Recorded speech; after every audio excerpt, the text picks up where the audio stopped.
Hey everyone, I'm Claire, and I want to share a chapter of my life that revolves around challenging relationships with my in-laws and husband. Currently navigating the complexities of a divorce, I thought it might resonate with those of you who've experienced unwarranted criticism from your in-laws. Let me take you back to how it all began. I met Zane, my now estranged husband, on a dating site when I was a 19-year-old college student. Zane, at 25, had a stable job. Despite the age gap, love blossomed between us. I've never been one to judge based on age or appearance, so Zane's age was never a concern for me. However, Zane struggled with our age difference. He often questioned, "Why are you with me, Claire? I don't understand. I'm so much older than you. You could find someone your own age who's better suited for you." Yes, I could, but I don't want to.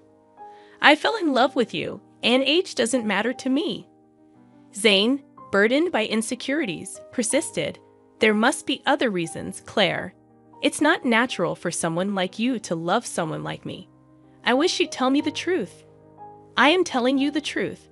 I don't want to date boys my age. I love you, and that's all that matters to me." Despite my assurances, Zane struggled to believe me, revealing deep-seated self-esteem issues that may have contributed to his single status. Determined to prove the authenticity of my feelings, I embarked on a journey to demonstrate the depth of my love for him. Throughout our entire relationship, I refrained from letting Zane spend money on me. While I wasn't a broke college student, I wasn't rolling in wealth either.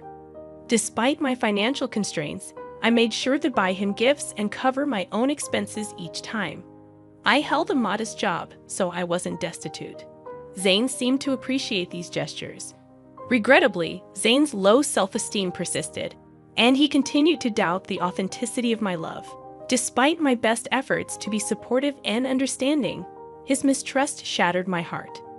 It wasn't until the first 2 years had passed that I discovered the root of Zane's self-esteem issues. Meeting his parents, Michael and Molly, shed light on his struggles. Michael, Zane's father, had experienced a stroke of luck, winning the lottery and dramatically improving their lives.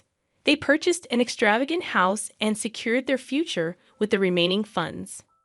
However, Michael and Molly carried an air of superiority. During our initial encounter, Michael boasted, "Not everyone can make it big like me. I was a hard-working man, and look where it got me. Do you know how uncommon it is to win a huge lottery? The chances are very low, but I did it on the first try." They took pride in their decision-making skills, insinuating that Zane, despite completing college, would never match their financial success. Molly hinted that Zane's previous partners were gold diggers, leaving as soon as their financial situation improved. The couple openly questioned Zane's ability to make sound choices. This attitude infuriated me. Zane's parents indirectly accused every girl he dated of being interested only in his money. Over time, Zane internalized these beliefs, contributing to his insecurities. The insinuation that I, too, was a gold digger became a humiliating part of the narrative. Fed up with the unjust assumptions, I decided to defend both Zane and myself. I declared, "I'm sorry, but I have to disagree with you. Zane has worked hard to establish himself in his career, and with time, he will achieve even greater success." Michael rebutted, "Well, that doesn't change the fact that women only want him for money. The money we have is ours, but Zane does co-own the house. Ultimately, it will be his when we pass. Let me tell you, every time they see our $200,000 house, I swear these girls see dollar signs in their eyes." I can't vouch for Zane's past relationships, but I'm certainly not in this for the money. I love your son, and that's the reason we're together. I have no interest in your house. Don't worry, Claire. Sometimes it's challenging to accept that people can be successful and live in nice houses. You live in a small rented apartment with roommates. After spending time around our house, you might start desiring it too. It's just a matter of time. Michael and Molly's comments were pushing my anger to the brink. I was on the verge of exploding. Zane heard it all but chose not to respond or defend himself, steering the conversation in a different direction. His nonchalant attitude surprised me. On our way home, I decided to address it with him. Zane, your parents are being unkind. They're insulting both of us. Why didn't you speak up? What did you expect me to say, Claire? I can't be certain they're entirely wrong. Women in the past have used me to try and benefit from my parents' wealth.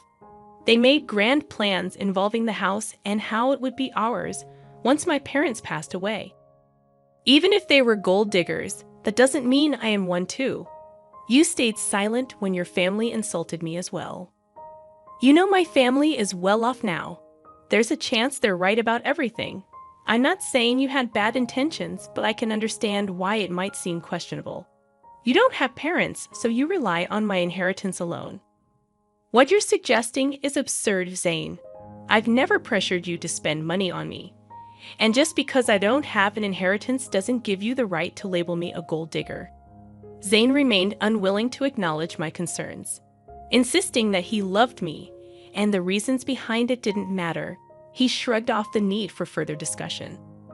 While some might have found solace in such assurances, I couldn't accept the thought of him harboring negative beliefs about me. I attempted numerous conversations, hoping to make him understand my perspective. I even suggested therapy, recognizing its potential benefits for him. However, he adamantly claimed there was nothing wrong, causing me to eventually abandon the effort. As time passed, I distanced myself from his family.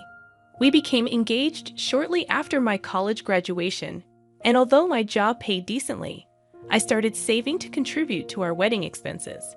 We split the costs evenly and got married when I was 22.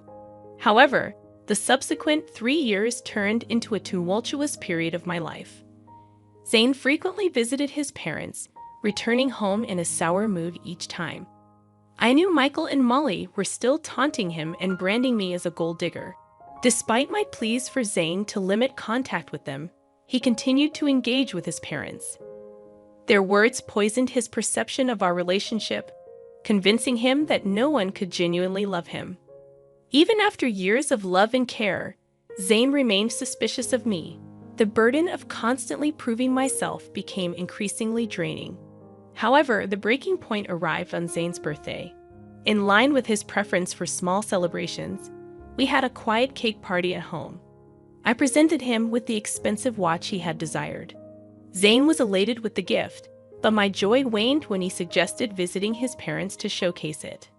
Despite my reluctance, I accompanied him at his insistence. Upon reaching their house, Zane eagerly displayed the watch to Molly and Michael. "Mom, Dad, look at this beautiful watch Claire gave me. I've been wanting it for a while now. Isn't it gorgeous?" "Oh, did she know, Zane? It seems she does love you after all. We were quite concerned for a while there." "Don't get carried away, Michael. She's a gold digger. She married our son because we own a $200,000 house. Let's not forget the facts." "Yeah, you're right. I almost forgot that the house is the only reason Claire married Zane." "Excuse me? Why do you think I married your son for your house?" "Well, you were just living in an apartment after working for 4 years. Besides, Zane is so much older than you. Why would you marry him unless you want something from him? I'm sure our house was always an attraction, if not his money. I married your son because I love him. All your theories about my gold-digging intentions are wrong. Zane knows the truth, and he will tell you that, won't you, Zane?" To my complete surprise, Zane remained silent. I was already feeling uncomfortable with my in-laws' belief that I was a gold digger, but Zane's reaction, or lack thereof, shocked me. He kept his head down and avoided eye contact with me. Feeling perplexed, I decided to push him a bit. I couldn't fathom why he wasn't standing up for me. "Why are you not saying anything? Your parents always thought I was a gold digger. How will they know the real me if you don't tell them? Why are you quiet? Tell them they're wrong." I don't know what you want me to say, Claire. I don't know if my parents are off the mark. There might be a possibility that you're after this house." "Are you serious right now, Zane? You believe I married you for your assets?" "He's not wrong to think like that. It's suspicious that you've never considered buying a house. You haven't even discussed it with him. For someone renting a place, owning a house should have been a priority." "Yeah, It should be a priority, but you've chosen not to work toward owning a house. Our place is expensive, and you can't afford something like this even if you tried. So you decided to marry Zane and settle here. That makes more sense to me. I mean, why would you marry me, Claire? You might have feelings for me, but I think there's more to it than just love. I found myself speechless after this exchange. All the love I had for Zane seemed to have been reduced to nothing. At the end of the day, my in-laws and even my husband viewed me as a gold digger. While my in-laws' reaction bothered me, it was Zane's response that devastated me. In that moment, I made a decision. I wanted a divorce. I didn't immediately disclose my decision to them. I waited for the right time. So when Zane and I returned to our place, I contacted a lawyer and initiated the divorce process. The lawyer assured me that the papers would be ready within a week. In the meantime, I opted to stay in a separate room. Zane assumed I was just letting off steam and had no idea of what was coming. When the divorce papers finally arrived at my parents' house, I packed my bags and left. When Zane called me in a panic, I instructed him to come to an address and bring my in-laws along. Despite his confusion, he agreed. Upon their arrival, I was waiting on the porch. They looked taken aback by the house. I said, "You must be wondering why I brought you here. It's a beautiful house, isn't it? No one can compare their house to this. It costs around $2 million in today's market. Pretty expensive, but worth the money. There's also furniture with an added value of millions. What is this place, Claire? I don't know why you have access to such a house. Why don't you guys come in so that we can talk? I can't tell you everything on my porch." "What do you mean by your porch?" I brushed off their astonishment and walked inside. They trailed behind, even more impressed by the opulence within. The owners of the house had spared no expense. As we settled down, I took a deep breath and addressed them. "I've reached a decision, and that's why you're here. I filed for divorce. Here are the papers. We can proceed with an uncontested divorce if you agree." "What? I don't understand. Why are you filing for divorce?" Zane's voice held a mixture of confusion and concern. "Because you and your parents believe I'm a gold digger. You think I'm after your house, right? Despite my assurances, you refuse to listen. So I'll spare you from my gold-digging self and divorce Zane. It seems that's what everyone wants. You're considering divorce just because my parents told the truth. That's ridiculous. We didn't say anything untrue. Why the dramatics?" Zane's tone betrayed his disbelief. "I think this is for the best, Zane. If she's adamant, you should sign the papers. At least then you'll find someone who truly loves you." His mother interjected, her expression unreadable. "Why did you bring us to this house? Do you expect me to buy this for you as part of our divorce settlement?" Zane's voice carried a tinge of accusation. "Why would I need you to buy this house, Zane? This house is already mine," I replied calmly.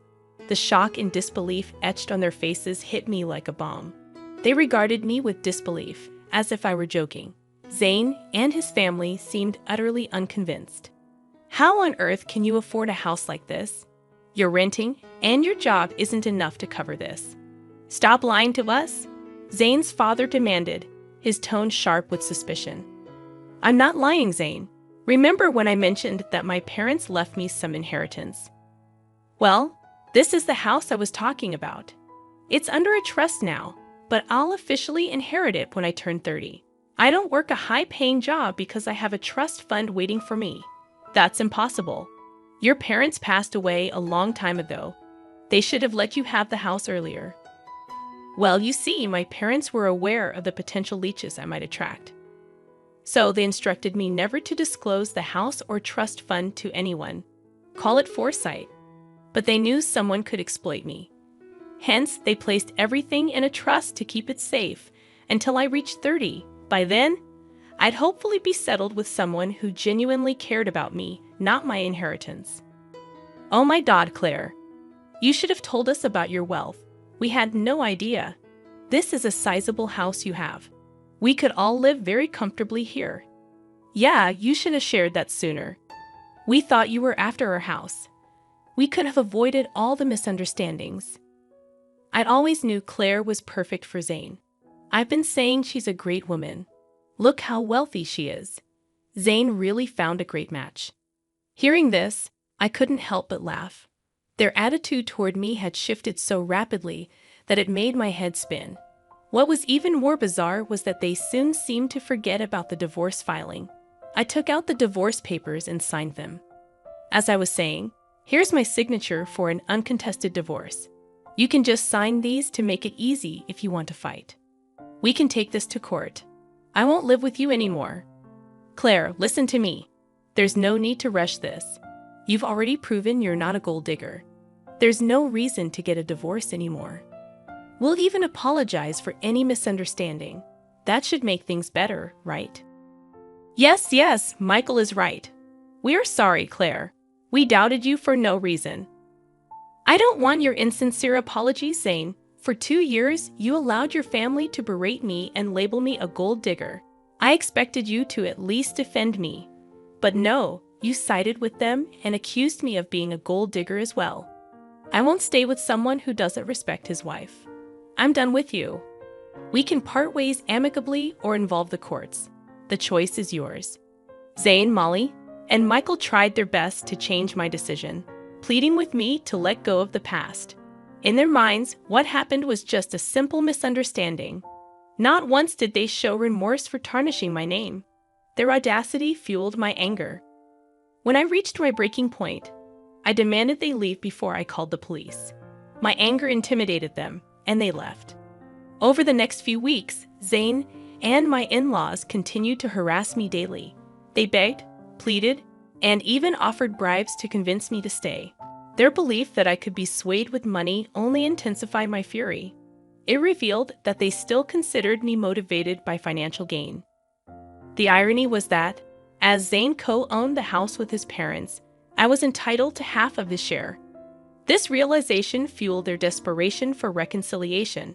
Despite their attempts, I remained steadfast in my decision to part ways. I relocated all my belongings to my parents' house, asserting my right to stay there even before officially taking ownership. Zane and the in-laws persisted in reaching out, prompting me to change my number entirely. I wanted to avoid their constant attempts to contact me from unfamiliar numbers. Zane attempted to discuss matters at my workplace, but security was informed and asked him to leave. Zane still hadn't signed the divorce papers, holding out hope for a change in my decision.